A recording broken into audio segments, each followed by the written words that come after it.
நான் நான் சிந்திக்கும் விதம்தான் உணர்கிறேன், உணரும் விதம்தான் சிந்திக்கிறேன் என்றால் பின் ஏன் என் சிந்தனைகளும் உணர்வுகளும் முற்றிலும் வெவ்வேறாக இருக்கிறது? இது ஏனெனில் எண்ணங்களுக்கு ஓரளவுக்கு தெளிவும் துரிதமான செயல்பாடும் இருக்கிறது.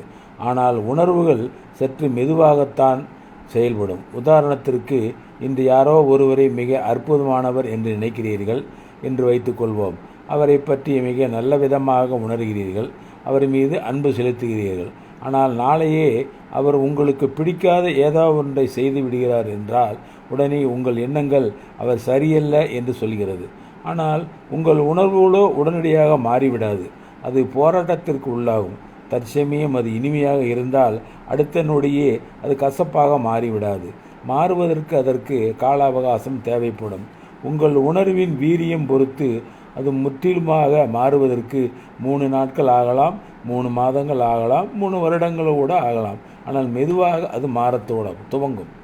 உங்கள் புத்திக்கும் மனதிற்கும் இடையே அபிப்பிராய பேதம் உருவாக்கி கொள்வதில் பயனில்லை. உணர்வுகள் என்பது எண்ணங்களின் சுவாரஸ்யமான மறுபக்கம் போன்றது. அதன் இனிமையை நீங்கள் ஆனந்தமாக சுவைக்கலாம். ஆனால் பெரும்பான்மையான நேரத்தில் உங்கள் எண்ணங்கள் தான் உங்கள் உணர்வுகளை வழிநடத்துகின்றன. இதை நீங்கள் உணர்ந்திருந்தாலும் சரி, உணரவில்லை என்றாலும் சரி, இதற்தான் நிதர்சனம். உங்கள் உணர்வுகள் 100% திறமானவை என்று சொல்லிவிட முடியாது. அது சற்றே சலசலக்கும். இந்த பக்கமும் அந்த பக்கமும் அலைபாயும். ஆனால் உங்கள் எண்ணங்களின் அளவிற்கு அவற்றால் துரிதமாக செயல்பட முடியாது. தன் நிலையில் இருந்து மாறுவதற்கு உங்கள் உணர்வுகளுக்கு ஓரளவுக்கு நேரமாகும் என்பதாலும், எண்ணங்களோடு ஒப்பிடும்போது அதன் தீவிரம் மிக அதிகமாகும் என்பதாலும் அவை இரண்டும் வெவ்வேறு என்று தோன்றலாம். ஆனால் நிஜம் அதுவல்ல. எண்ணங்களும் உணர்வுகளும் கரும்பும் அதன் சாரும் போன்றது. ஒன்றை மற்றொன்றில் இருந்து பிரிக்க முடியாது. பெரும்பாலான மனிதர்களுக்கு உணர்வில் இருக்கும் தீவிரம் எண்ணத்தில் இருப்பதில்லை.